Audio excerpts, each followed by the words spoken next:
Hello, family and friends. Come by and let's chat and talk a while. Well, this morning I thank the Lord for another night and another morning. I'm blessed. Well, yesterday we got a lot of the front done. We're going to finish it today. Some of them is still dying pretty bad, and there's some that's looking really nice. We planted out some more yesterday, hoping that they'll do better. And this evening, when the shade comes, we're going to do the garden. We have to bound to weed it and get it back up again. When you get one thing done, there's another one awaiting. But the front yard and stuff, it really looks a lot better. It looks much cleaner. And there's still some things that we want to replace, put them somewhere else. And it's hard sometimes to keep the animals out of your stuff, but that's just the way it goes when you live in an area where you don't, unable to have fence or whatever to help with that. But that's still okay. You raise and get what you can and what you can't, don't worry about. Well, I think today it's going to be a lot warmer than yesterday. I finally found a shade on the deck, but the sun is coming up on the end, so it looks like it's going to be a pretty warm day.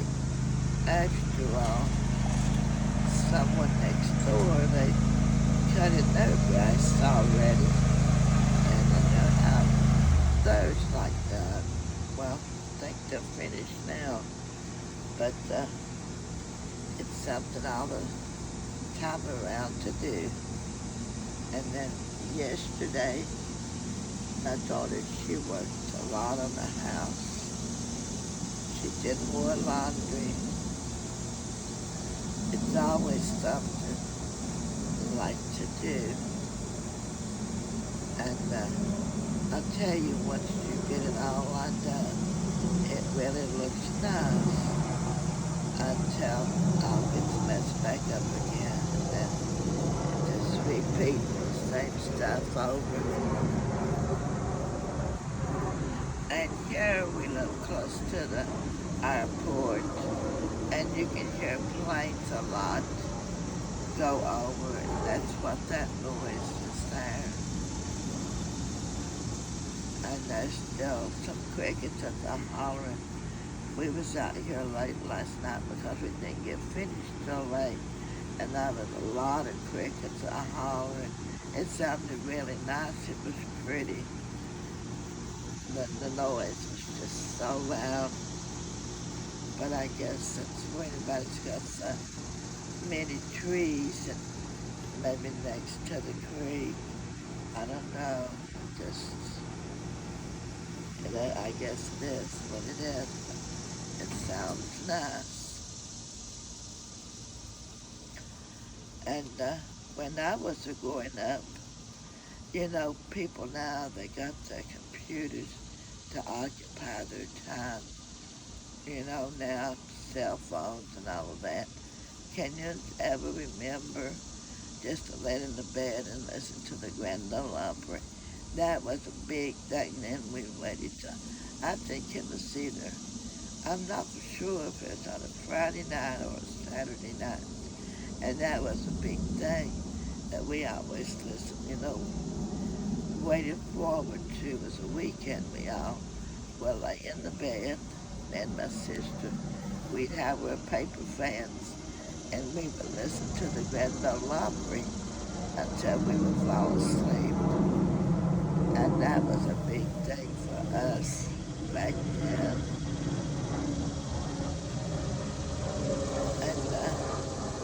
But they don't have that now. And listen to the Buckhorn Show. Just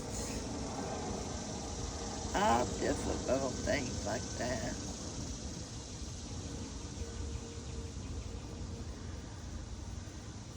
think everybody's still yet here except me and my daughter's still in bed because it was late. About 2, I guess, when we laid down this morning because it was about 12:30, I guess, when we came in last night and we had to take a shower. And then we ended up eating that time of night too and laying down on it, which is not good, but we did anyway. And I was telling her, I said, this spice food like that is sure not like the country. The grub, it tastes a lot better. It takes a long time to fix it, but it sure does taste a lot better. Tell them what we're having for supper tonight. Well, she said she was going to have pinto beans, meatloaf, rolls, and mashed potatoes. I'm not for sure what. Greens. And greens. Just that country food tonight. Sounds good.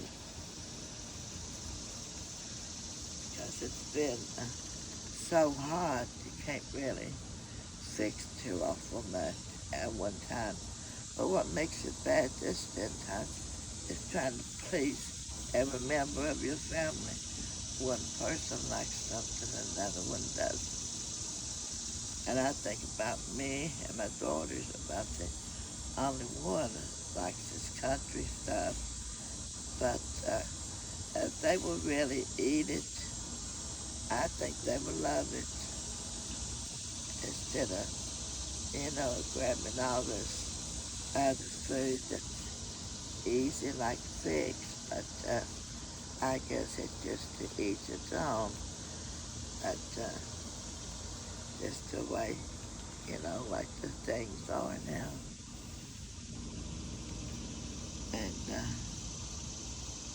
And it makes it easier fixing one meal instead of fixing 2 meals at one time. But as long as it's eat, it's not wasted, And Mommy always said, if you can eat, you're healthy. Said that's when you worry about them, is when they can't eat. And I think that is so. And then she was talking about maybe next year starting a beehive, but I don't know about that idea because it's easy to get stung, I'm telling you. And I've been stung by many of the time. And I believe our potatoes before long is going to be able to harvest because it seems like the vines is wanting to die like down and, all the way down.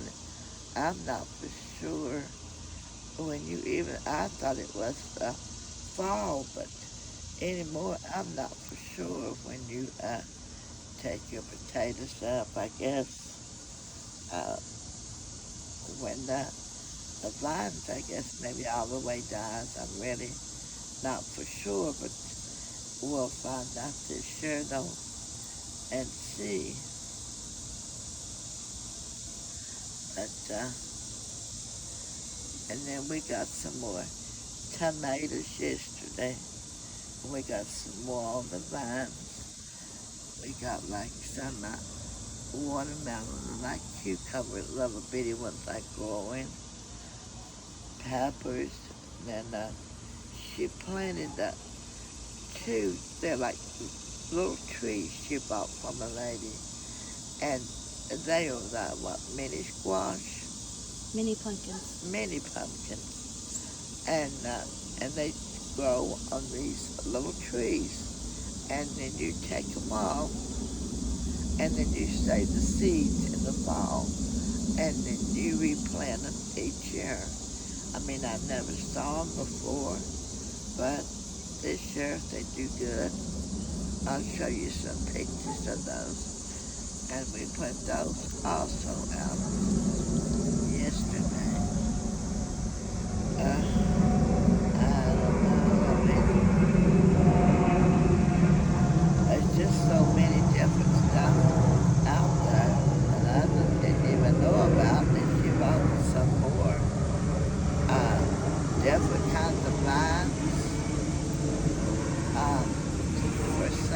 mother, and then she bought some cactus also off of this lady, and said that the ones that she bought off of the lady, she'd had them for 20 years. Yeah.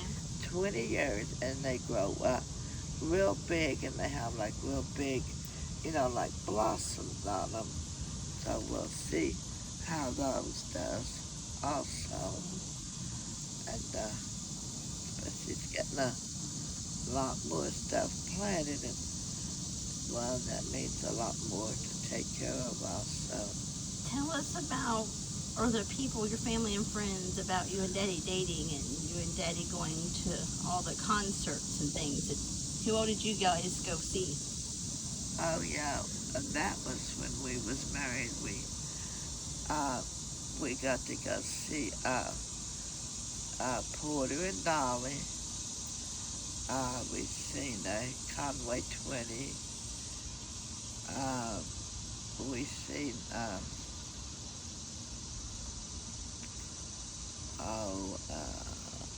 who is that black-headed guy? Oh, not Clint. Yeah, Clint Black.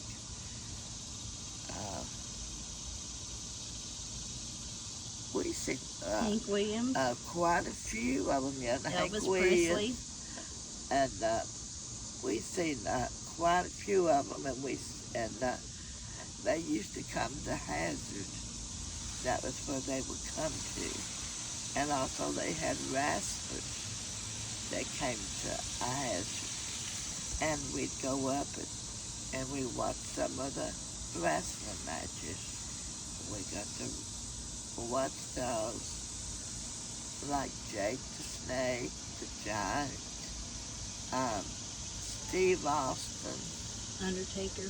Yeah, the Undertaker. And my daughter, she took the youngest granddaughter to grandson to Florida. And so they were standing outside the beach, and they had taken some pictures, and the person said, "Oh," and that's the youngest grandson. He looks like Jake the Snake. His hair was a little bit of plastic shoulders, and he's a great big boy.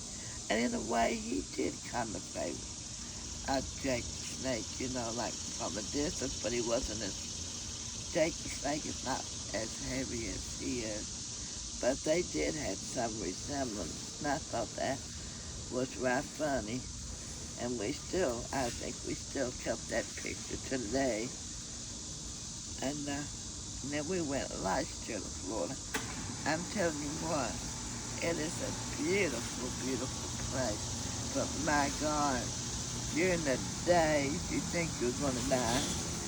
I swear we went to this one place on the inside, and it registered 116.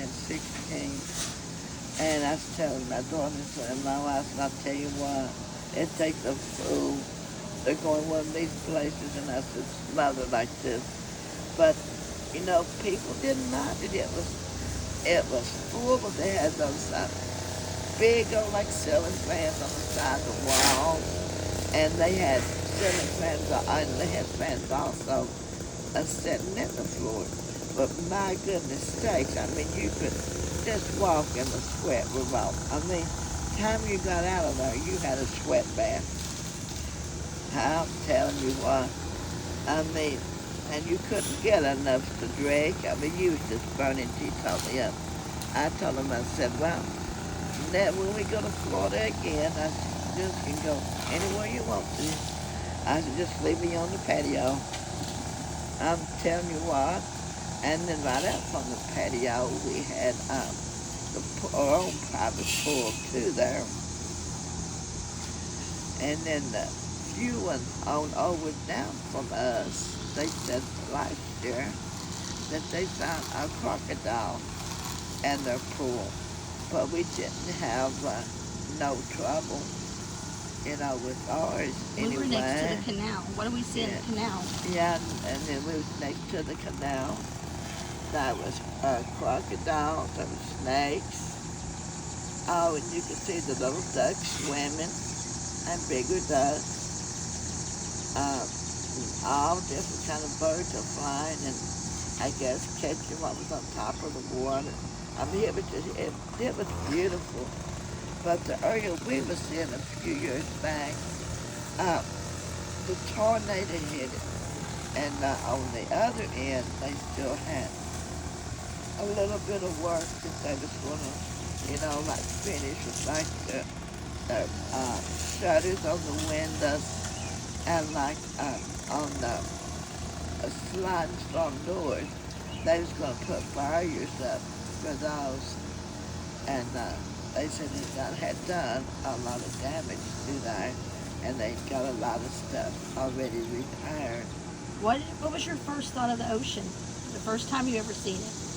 And it was beautiful, and the waves were so deep. I mean, we were sitting on the end of lawn chairs, and I'm telling you what, the waves, they come off that beach real big, and I'm telling you, they'd almost come to your neck, almost knock you over.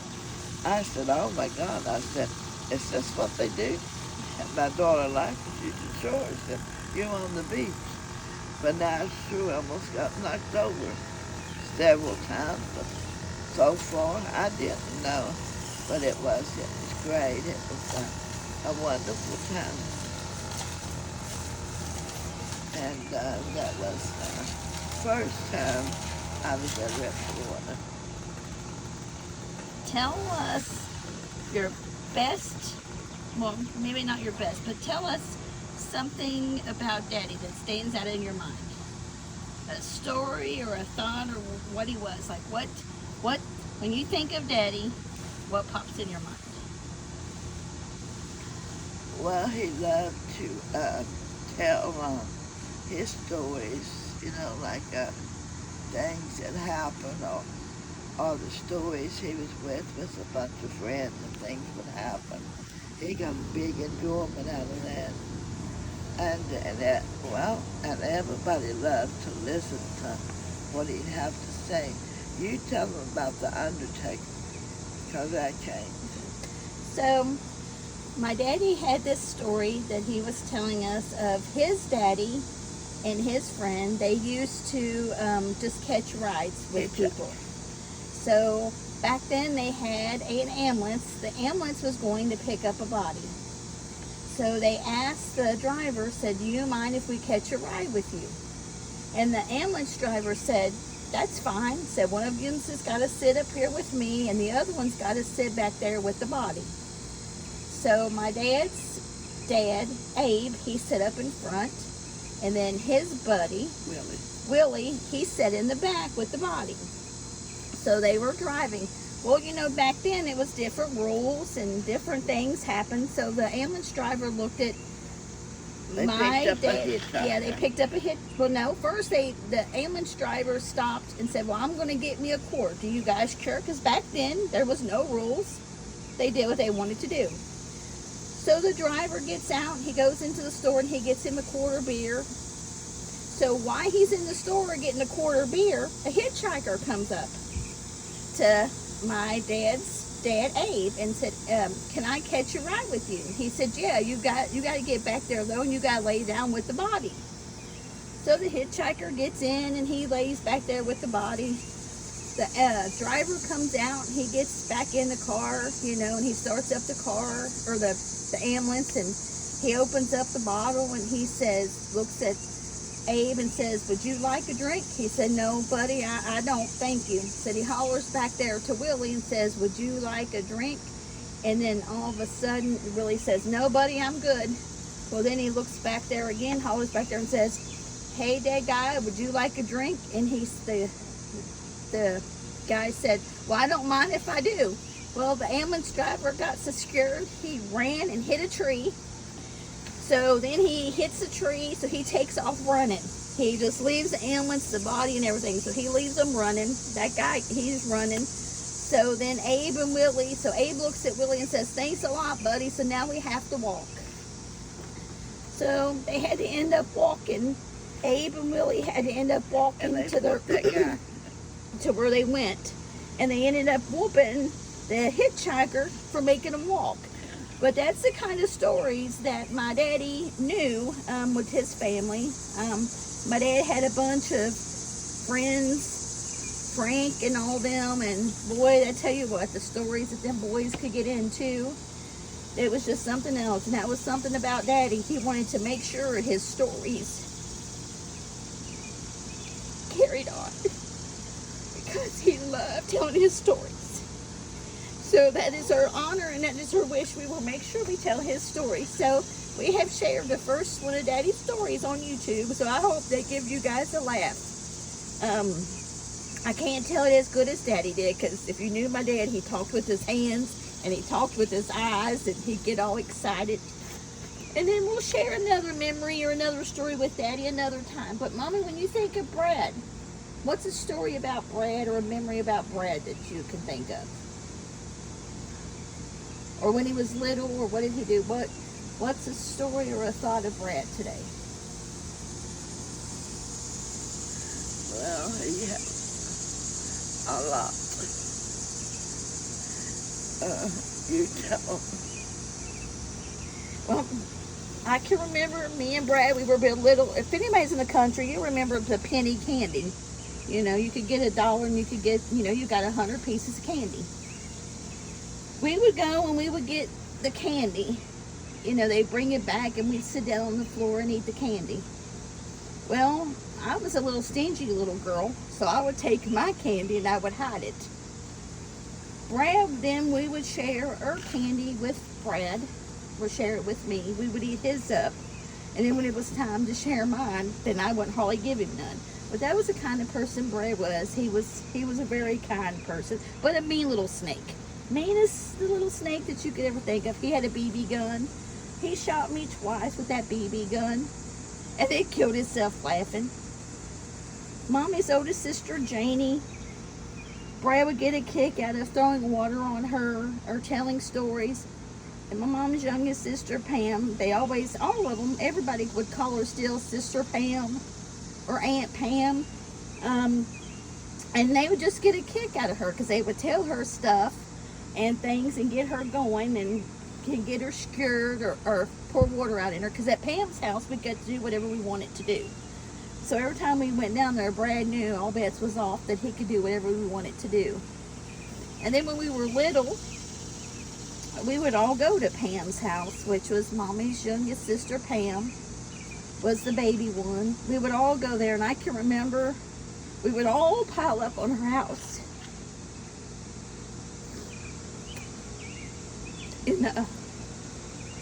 There would be couches on the floor, people sleeping in the bathrooms, in the hallways, everything. I mean, anywhere that you could possibly think of. And she would get us all out there in the yard and have us to take the silliest pictures in these positions ever was. But it was so much fun. And then she would have this car, little bitty car, and we would all pile in this car. And we would be stacked 3 or 4 cars high in this car. And it was around at the Honey Festival. And we would go, and every time and every year, we would get caught by the police, or the, whatever you call it, state police, 3 or 4 times, because we would stop every time, never failed. We would get an order, we'd get some fries from McDonald's. We'd get some crazy bread from Little Caesars. And we would be eating away, and Pam would be having the fries in her mouth and turning backwards. Pam always had a habit of turning backwards and talking to us and swerving. We would get pulled over. Mommy would call. She would throw a fit. Pam, you're going to get us in trouble. We're going to go to jail. Janie would call. I'm not going to ride with you guys no more. But it's those good memories that you have, that you carry with you, the precious memories that you have, because one day that's all you're going to have is the memories of your loved ones and things. And then you're going to have grief. But I'm learning, grief is a sign of love. You have to grieve. You have to allow yourself to grieve. And some people says, well, grief shouldn't take that long, or grief, you should be over your grief by now. That's not true. Every person grieves differently, and especially when you have all those firsts of everything, is is the hardest. But then it's the little things that pop up that, that overwhelming grief hits you again. Here at the house, Daddy was downstairs and you could hear, the oxygen going. You could hear him coughing. And the TV, if you knew my dad, you could kill yourself laughing.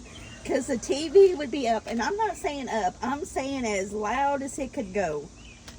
Even at night. Yep, even at night. And he'd sit there. Sometimes he'd have that music on and his leg and that foot just going. And it's quiet now. You miss that. Or you would have to go through their room down to the basement. And it wouldn't matter if you went down them basement steps 10 times a day. What are you doing, my girl? Well, let's sit here and talk for a minute, sis. He would always have something to say. And he was getting dementia there at the end, so you would have to repeat things to you. And so we had to get cameras because, he had dementia. And we were afraid, of him getting out and everything. So we set the cameras up and everything else. And one day, Mommy was in the bathroom. And I was heading to work. I told them both bye. I loved them and everything else. Well, all of a sudden, I'm in the car. The ring goes off, and it popped up on my phone. And I looked. It was Daddy. He's up the steps and he's looking. So I gets on there and I said, "Daddy," I said, "what are you doing?" "Oh, I'm just going to get me something to drink." I said, "Well, you got something to drink down there. Mommy's in the bathroom."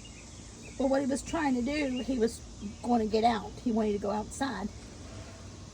I said, "Well, you got to go back down there and wait on the couch till Mommy gets out of the bathroom."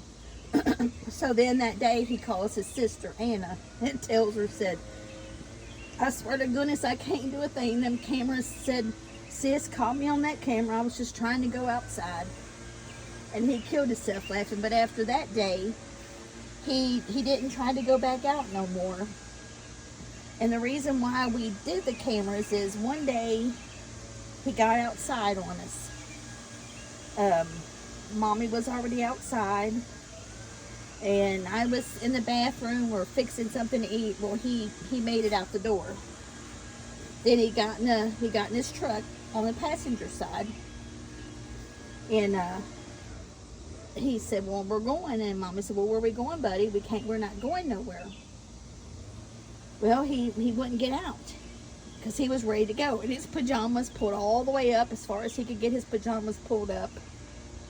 His boggin on his coat, he wore it even in the summertime. It would be 90 degrees. He'd have his coat and boggin on.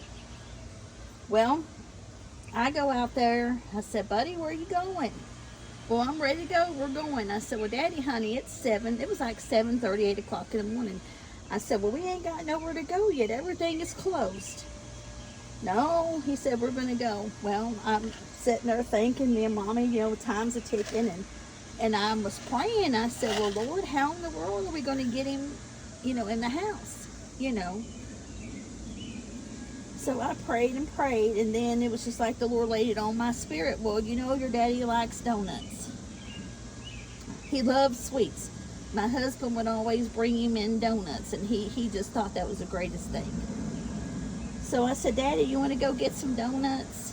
Boy, them eyes lit up. He said, "Yes. Help me out of this truck." Well, I helped him out of the truck, and he went over and got my car. We went to Dunkin' Donuts, and I got him some donuts, a whole dozen of donuts. Okay, we're driving back. He's held on to them whole box of donuts. We get home. He gets out of the car, and I get out of the car, and his little feet, boy, was just he was almost at a run. His little feet was going so fast. Well, we get in the house and we get, to the kitchen. He's going down the steps to his room. And I'm just sitting there, with the donuts. And I said, "Well, Dad, you want to get you some donuts out?" He said, "Oh, no, bring me the whole box down here." Okay, well, boy, he grabbed that whole box of donuts and he sat down on that couch and he ate every bit of them donuts. Because like the doctor said, that was the end. He was getting bad. The cancer had spread everywhere. He had got dementia. And the doctor says, just let him live his best life that he wanted. And boy, that was him. He loved the donuts. He loved to eat the donuts. He loved the sweets. And so we just let him live the best life we can. But I hope you enjoyed some of the few stories that I told you. But I'm going to turn it back to Mommy and let her talk to you guys. Well, it was good to chat with you today, so I'm going to let each and everyone go. It was very, very nice to talk with you again today, and I will talk with you tomorrow. And bye, Eliana, and I love you, and I love each and every one, and I will talk to you tomorrow. Love you all.